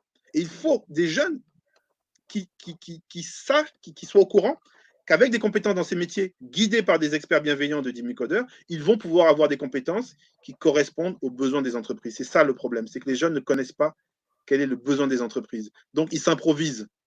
Combien vont dans les entretiens d'embauche et se font déplumer, se font dépecer, se font désarçonner? Combien remplissent leur CV avec les gros mots, qui croient que sont les gros mots que les entreprises cherchent, mais quand ils arrivent, ils sont déconcertés. Donc aujourd'hui, c'est ça qu'il faut. Il faut un discours de vérité aux jeunes, mais en même temps un discours d'espoir.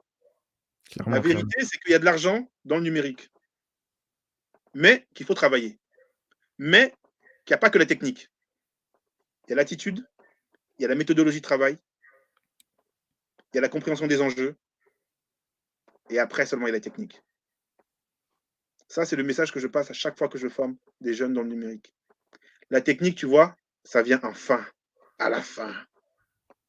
Avant la technique, il y a le fait d'être capable de comprendre les enjeux, de se mettre à la place d'un client. Il y a le fait de pouvoir faire preuve de méthodologie. Quand un client te demande comment tu vas faire, tu dis voilà, je vais faire en 4 étapes. Petit 1, petit 2, petit 3, petit 4. Mais tu rassures ton client. Tu rassures ton client. Donc pour toi, pour lui-même, tu n'es même plus un informaticien. Parce qu'il se dit l'informaticien, lui, il va faire le codage dans la grotte et puis on va le réveiller quand il faut manger. Et avant tout ça, il y a l'attitude. Quelle est ton attitude? Est-ce que tu as l'estime de toi? Est-ce que tu as confiance en toi? Est-ce que quand tu parles distinctement? Est-ce que tu respectes? Quelles sont tes valeurs? J'insiste là-dessus, Guy. Quelles sont tes valeurs? Quel est ton système de valeurs? Quel est cet ensemble d'éléments qui vont te permettre de dire est-ce que tu peux traîner avec telle ou telle personne? Lui, je ne peux pas traîner avec lui parce que lui et moi. C'est pas la même chose. C'est pas la même chose. C'est pas la même chose. C'est pas pareil. Son argent, là, il n'a qu'à garder. Parce que ce n'est pas un bon boss. Donc, il me propose 1 million par mois. Moi, je vais préférer le boss qui me propose 400 000 par mois, mais je sais qu'il est réglo avec moi, qu'il me respecte. Il me parle pas mal. Il respecte mon intégrité. Il me paye en temps et en heure. Je peux compter sur sa parole pour faire mes projets. Voilà un système, voilà ce que les jeunes ont besoin d'entendre aujourd'hui. Ils ont besoin de dire qu'on leur dit que la technique, ce n'est pas le plus important, qu'avant la technique, il y a les valeurs. Il faut qu'ils se connaissent. Quelles sont leurs qualités, quels sont leurs défauts. Il faut qu'ils puissent dire aujourd'hui, mon défaut, c'est ça, mais je vous assure, je vais travailler pour limiter ce défaut-là. Je sais que je ne suis pas quelqu'un qui est ponctuel, mais je me fixe comme objectif, dans 6 mois, je serai plus ponctuel. Je sais que j'ai trop tendance, quand je suis devant quelqu'un, à parler technique, alors que lui, ce qu'il veut, c'est que je lui dise que j'ai compris son besoin. Il faut que j'apprenne à bien parler. Voilà les choses qu'on doit apprendre aux jeunes. La technique, ça s'apprend, mais ce n'est pas le plus compliqué, d'autant plus que ça change tout le temps. Donc celui qui dit qu'il est trop fort là, en technique, là, ouais, si c'est update pas, il est mort. C'est compliqué. Donc voilà un petit peu les points qui me paraissent importants, et c'est sur ça qu'on va travailler dans les mois qui viennent. C'est ce qu'on va apporter en plus de la technique, c'est connaître les métiers qui fonctionnent, les métiers qui payent. Je prenais l'exemple dernièrement dans une autre interview de KPMG. KPMG, ils ont investi 5 milliards d'euros, Guy. KPMG, avant, c'était des comptables. Ça veut dire avant, il fait comptabilité. Maintenant, KPMG, il fait des systèmes, il fait la transformation digitale. Est-ce que lui-même s'est transformé d'abord? C'est-à-dire que KPMG, aujourd'hui, il fait la transformation digitale. C'est-à-dire que tout le monde fait la transformation digitale aujourd'hui, mais ils ont mis 5 milliards sur la table, Guy. Ils ont mis 5 milliards d'euros sur la table.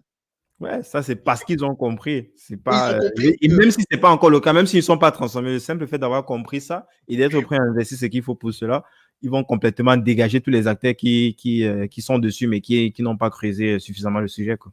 Et tu sais, ce qui m'intéresse, c'est que dans ces 5 milliards-là, il y a des milliards pour la jeunesse africaine. C'est ça qui m'intéresse. Ah, mais tu n'as pas dit ça. Comment tu caches les secrets?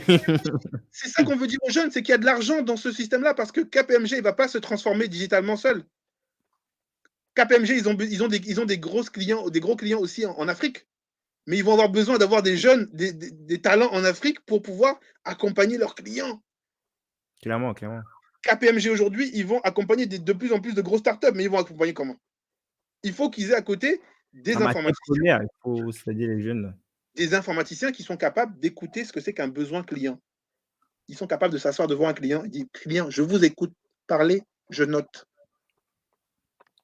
Et quand le client a fini, je vous envoie un document, cher client, vous allez me confirmer que ce que j'ai écrit là-bas, là, c'est bien ça que vous voulez. Parce que le tarif que je vais vous sortir là, c'est pour répondre à ça. C'est pas pour répondre à côté. Mais il faut vous préparer, hein, parce que le tarif là, c'est un tarif d'expert. Voilà ce que des types de profils. Donc, toutes les entreprises aujourd'hui vont s'intéresser à l'Afrique. Yes. Aussi parce que il y a beaucoup de jeunes en Afrique, de plus en plus. Hein. Non, clairement. Et que ces jeunes-là, le problème, c'est que les entreprises ne les connaissent pas. Donc, nous, en fait, on va permettre aux entreprises de connaître ces jeunes-là et d'avoir confiance en ces jeunes-là. Ouais, tiers de confiance. Je t'assure qu'il y a beaucoup d'entreprises qui vont en Afrique, mais c'est à marche forcée. Mais ils n'ont pas confiance aujourd'hui à la jeunesse. Ils n'ont pas confiance aux jeunes africains. Ils y vont parce qu'il faut y aller, parce que quand ils demandent le tarif, quand ils demandent le salaire à un jeune ici, moi je suis à Lyon, hein. Donc les gars deviennent dingues. Ils disent que mais petit, toi, tu viens de sortir de l'école, tu veux me tuer déjà. Donc qu'est-ce qu'ils font? Ils descendent, ils vont au Maghreb, ils vont en Afrique subsaharienne. Mais nous, en Afrique subsaharienne et au Maghreb, il faut qu'on se prépare à recevoir ces genres de besoins. Mais il faut qu'on leur dise qu'attention, nous aussi, on a un prix. Nous aussi, on a des compétences, mais ne vous inquiétez pas. On va d'abord vous écouter sur vos besoins. On va s'asseoir. On va écrire un document en français propre qui met en évidence ce que vous voulez. Et on va vous montrer qu'en équipe, on est capable de produire ce que vous désirez. Et ça, aujourd'hui, ça reste. Et nous, Dimi Codeur, on veut être justement une caisse de résonance pour la jeunesse africaine, pour aussi qu'elle envoie un signal aux autres en disant, écoutez, nous, on est prêts. Hein. Nous, on est prêts. Et en plus, on parle français et anglais. On n'a pas le décalage horaire avec l'Inde, parce que d'habitude, vous allez en Inde, mais nous, on est là, on est avec vous. Culturellement, on se retrouve. Parce que quand même colonie, là, nous, on est avec vous. 400 ans de colonisation. Nous, on est là, on se connaît, donc il n'y a pas de problème, on sait faire. On a les mêmes grands-pères. Voilà, donc ça remonte, on a des dossiers là-bas et tout, mais là, c'est le business. Là, c'est le business, on va parler business. Donc, c'est ça qu'on veut apprendre aux jeunes. On veut leur apprendre à parler business, à avoir des compétences qui correspondent à des besoins. Aujourd'hui, il y a des besoins qui sont énormes et il n'y a pas les compétences et au contraire, il y a le chômage. Donc, on va assembler les deux dans une culture, j'insiste, dans une culture de grands frères, une culture Ubuntu. La culture Ubuntu. Tu sais que j'ai écouté cet après-midi, il y avait une conférence, il y avait un grand événement à l'UNESCO sur comment préparer l'Afrique de l'après-Covid. L'après-Covid? L'après-Covid, après la pandémie, ils sont déjà après le Covid. Et bien sûr, ils sont dans la prospective. Et c'est revenu souvent cette histoire d'Ubuntu. Tu sais, l'Ubuntu. En fait, moi, aujourd'hui, Douglas, j'ai 43 ans, mais ma vie dépend aussi de la vie de Nabounou. Ma vie dépend de la vie de Merveille. C'est quand elle sera heureuse que je serai heureux. La vie des experts dépend de la vie des jeunes. La vie des jeunes dépend de la vie des experts. La vie des États dépend de la vie des jeunes. La vie des jeunes dépend de ce que l'État fait.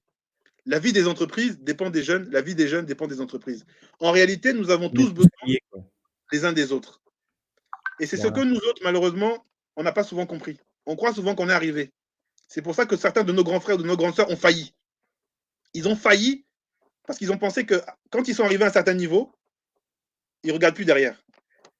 Nous, chez Jimmy Coder, on a décidé de ne plus faire ça. On a décidé que même si on a un niveau, effectivement, entre guillemets, qui vaut ce qu'il vaut, on a besoin... Seigneur, le Seigneur. Même si on est des seniors, il faut qu'on regarde derrière nous. Il ne faut pas qu'on laisse les jeunes sur le bas-côté de la route. Et c'est ce changement de mentalité qui est, je pense, aussi caractéristique de nos générations, Guy Berthold. C'est-à-dire qu'on n'est plus dans une dynamique où, parce qu'on a réussi, on doit rester seul dans notre coin, on doit avoir peur des autres. Le savoir, ça se partage. Et quand ça se partage, il y en a encore. Et c'est ce que tous les formateurs, et je les remercie, je leur tire un chapeau, tous les formateurs de Jimmy Coder ont compris. C'est ce que Ousseynou a compris. C'est ce que Daniel au Cameroun a compris. C'est ce que Serge Commis Innocent a compris. C'est que c'est pas parce qu'on a de la connaissance qu'on va garder pour nous. Tu sais, souvent on garde pour nous, on garde les livres, on garde tout pour nous. Là. On dit que non, si lui il a ça, lui, il va croquer mon argent. On me fait tomber. Voilà. Donc non, en fait, c'est ça qui change. Et ça, c'est nouveau, je pense. Je pense que Jimmy Coder est porteur d'un narratif nouveau. On est les grands frères, on est les grandes sœurs. On est sur le continent, on est en dehors du continent, mais on est là pour la jeunesse. Et on sait que nous avons un rôle à jouer et que si ce n'est pas nous, demain, on va voir l'Afrique qui tombe. Et en fait, ce sera de notre faute. Yes. Malgré notre réussite, on sera seul à compter nos petits 3 000 € dans notre coin, ici en Europe, après 20 ans de quelque part. Tu vois? Sans retraite. Voilà, sans retraite. Donc, on a décidé de dire non. Et je suis très content, et c'est pour ça que ça prend. C'est que ce qu'on est en train de manifester, ça correspond à ce qu'il y a dans le cœur de beaucoup d'experts, beaucoup de gens de la diaspora, beaucoup de gens du continent. Ils ont envie de tendre la main et de jouer enfin leur rôle de grande sœur et de grand frère. Ah, excellent, Douglas. Je crois qu'on a fait le tour, Douglas. Moi je te remercie franchement pour déjà ce follow-up. On a update un petit peu l'épisode qu'on a il y a 1 an. Il y a plein de choses qui sont passées, qu'on a essayé d'actualiser un tant soit peu. On t'écrit sur LinkedIn. C'est quoi le meilleur moyen de te contacter, toi? Alors, ça c'est intéressant. En fait, comme on s'intéresse à 2 types de populations, c'est simple. Il y a les professionnels sur LinkedIn. Les professionnels, ça va souvent nos futurs experts, ils sont sur LinkedIn. Hein. D'ailleurs, quasiment tous les jours maintenant, j'ai des experts dans différents métiers qui me contactent, donc je m'en excuse, je ne peux pas répondre à tout le monde. C'est pour ça qu'on a une équipe aussi. J'espère que ce n'est pas toi qui les envoies chez moi, là, parce que moi, je suis envahi, là. Je suis envahi. Oui, tu es notre porte-voix. Tu es notre porte-voix et on aura besoin de toi aussi, Guy, pour la suite, hein, parce qu'il faudra former ces experts. Parce que nous, on ne sait pas animer, en fait. Tu vois, toi, tu sais animer, hein, tu vois. Les experts, ils ne savent pas animer. Et certains experts ne savent pas former. Donc, tu vois, certains de nos experts, on leur apprend aussi, on a un programme pour leur apprendre la pédagogie, pour leur apprendre aussi l'animation, pour qu'ils puissent aussi véhiculer. Au niveau, donc pour LinkedIn, je peux, donc Douglas Mbiandou, donc ils vont me trouver facilement. Et puis, c'est pour les jeunes. Maintenant, je suis plus sur Facebook, dans le groupe Facebook. Je vais encore ouvrir le lien là. Voilà, les jeunes ont besoin d'être en contact avec nous, avec moi. Et les professionnels ont aussi besoin d'être en contact avec nous, avec moi. Et on va se retrouver donc soit sur LinkedIn, soit sur Twitter, et bientôt aussi sur Snapchat, parce que en même temps que on veut se développer à la jeunesse, on a un compte Snapchat, d'accord? On a un compte Snapchat, on a un compte Insta. Donc, s'il y en a qui nous suivent dans les réseaux sociaux, vous avez dû constater depuis quelques mois ou 1 an, 2 ans, 3 ans qu'on n'est pas très présent sur Insta. Mais ça y est, parce qu'on est présent sur Insta maintenant, on est présent sur les réseaux. Donc, est-ce que j'ai répondu à ta question? Non, clairement. Je voulais peut-être ajouter une dernière chose. Oui. Parce que là, on essaye de plus en plus, de ce côté-là, c'est vrai que j'aide un petit peu, de donner de l'actualité via notre newsletter. Donc, j'exhorte aussi les gens à je viens de poster le lien du site là. Vous avez un endroit où vous pouvez donner votre adresse email et comme ça, vous serez tenu informé, quelle que soit en fait la typologie de profil. Si c'est pour intervenir en tant qu'expert, pour bénéficier d'une formation de 10 000 codeurs, pour proposer peut-être son centre de formation à la certification de 10 000 codeurs. Oui. Et peut-être la 4e catégorie, des sponsors. On a EcoBank qui nous accompagne, mais on est ouvert aussi à accueillir d'autres sponsors qui voudraient comme ça pousser ce mouvement-là au maximum. Tout à fait. Donc, c'est… Grand respect à EcoBank. Mm-hmm. EcoBank, grand respect. En Guinée, ils ont dit oui tout de suite. La banque panafricaine. Sauf que maintenant, on voudrait que ce soit dans beaucoup de pays, dans les 33 ou 38 pays dans lesquels ils sont. Donc, ça va venir petit à petit. Mais effectivement, on a besoin. Aujourd'hui, Obgis et Redtic ont financé. Mais aujourd'hui, je pense que pour beaucoup d'entreprises qui veulent se développer en Afrique francophone, en tout cas, eh ben, c'est un moyen, à travers des bourses aussi. On vous invitera sur nos événements, sur les webinaires. Vous viendrez prendre la parole pour savoir quels sont les types de profils que vous recherchez. Vous participerez en fait à tout l'accompagnement pédagogique. Et puis, vous identifierez les ressources qui, je l'espère, seront intéressées aussi par ce que vous allez proposer. Excellent, Douglas. Douglas, dernière question. Ce podcast s'appelle Débrouillard. C'est quoi pour toi un débrouillard? Un débrouillard, c'est une personne qui, devant une difficulté, ne pleure pas. Il se dit, il y a une solution. Et on va chercher la solution. On ne sait pas quand on va trouver la solution, mais on va se débrouiller. On va chercher, on va proposer. On va tomber, on va se relever, mais on sait au plus profond de nous qu'il y a de l'espoir. Et on va avancer. Pour moi, c'est ça un débrouillard. Parfait. Merci beaucoup, Douglas. Merci pour ceux qui sont arrivés jusqu'ici. La meilleure façon de nous soutenir, comme j'ai l'habitude de le dire, cette fois-ci, entre guillemets, on peut dire que Douglas est interne, quoi. Donc, allez sur les différentes plateformes de Douglas, sur 10 000 codeurs, mais surtout sur le podcast 10 000 codeurs. Je te dis, podcast 10 000 codeurs. 5 étoiles sur iTunes. Toujours 5. C'est très important, très, très, très important. Avec un gentil commentaire, un joli commentaire, ça nous aide beaucoup, beaucoup.